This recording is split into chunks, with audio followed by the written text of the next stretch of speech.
Hello বন্ধুরা, তোমরা কেমন আছো? আশা করি তোমরা সবাই ভালো আছো। আমিও অনেক ভালো আছি। শিখা লাইফস্টাইলে তোমাদের অনেক স্বাগত, অনেক ওয়েলকাম। দেখো, রেডি হয়ে নিয়েছি। কেন বলো তো? এই যে আমি আর আমার মেয়ে যাবো এখন বেরু করতে। এই যে আমার মেয়েকে নিয়ে আমি এখন বেরু করতে যাব। আমার মেয়ে আর আমি যাব ডাক্তারের কাছে, আমার সোনাকে দেখাতে। একটু একটু চেক আপের দরকার আছে, তাই একটু চেক আপ করিয়ে নিয়ে আসি। আর ওর মা যেতে পারবে না, ওর মা যেহেতু এখনও হাঁটতে পারছে না ভালো করে, ওই জন্য ওর মা যাবে না। আমি আর ওর বাবা যাব, মানে ওর বাবা আমার বোনের বর আর আমি যাব। তো আমি নিয়ে যাই। তো আমার মেয়েকে প্রথমবার আমি ঘোরাতে নিয়ে যাচ্ছি। তোমরা ভিডিওটা দেখতে থাকো, আশা করি ভিডিওটা ভালো লাগবে। দেখো বন্ধুরা, আমার রান্না হয়ে গেছে। দেখো আজকে কি বেশি কিছু করিনি, একদম সিম্পল উপরে রান্না করেছি। এই দেখো, এটা মুলো শাক ভেজেছি, আর এই দেখো মাংস করেছি। সবারটা তুলে রেখেছি। এই যে বিকেলে নেমন্তন্ন হচ্ছে বলে সবারটা তুলে রেখেছি আলাদা আলাদা করে।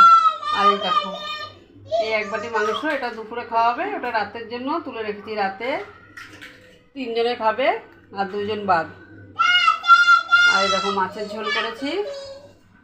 এই যে অল্প করে মাছের ঝোল করেছি। তোমাদের দাদাভাই আর আমি খাবো, আমি মাংস খেতে একদম ভালো লাগে না, এই জন্য আমি মাছটা খাবো আর ওরা মাংস খাবে। এই যে মাংস আর শাক ভাজা, আর কিচ্ছু করিনি। এই যে ভাইয়ের খাবার বসানো রয়েছে, এখন ভাত বসাবো, তাহলেই রান্না কমপ্লিট। আর এই যে আমার ভাই দেখো, এই যে খেলছে। এই যে সব সঙ্গী সাথী নিয়ে ওর খেলা। কি করছো দুষ্টু তুমি? কি করছো? ওর খালি দুষ্টুমি। এটা হচ্ছে আমার দেওরের ছোটো মেয়ে আর বড় মেয়ে, 2 মেয়ে এসছে এই যে আমার ভাইয়ের সাথে খেলতে। এই যে ওরা 3 জনে মিলে এখন খেলছে।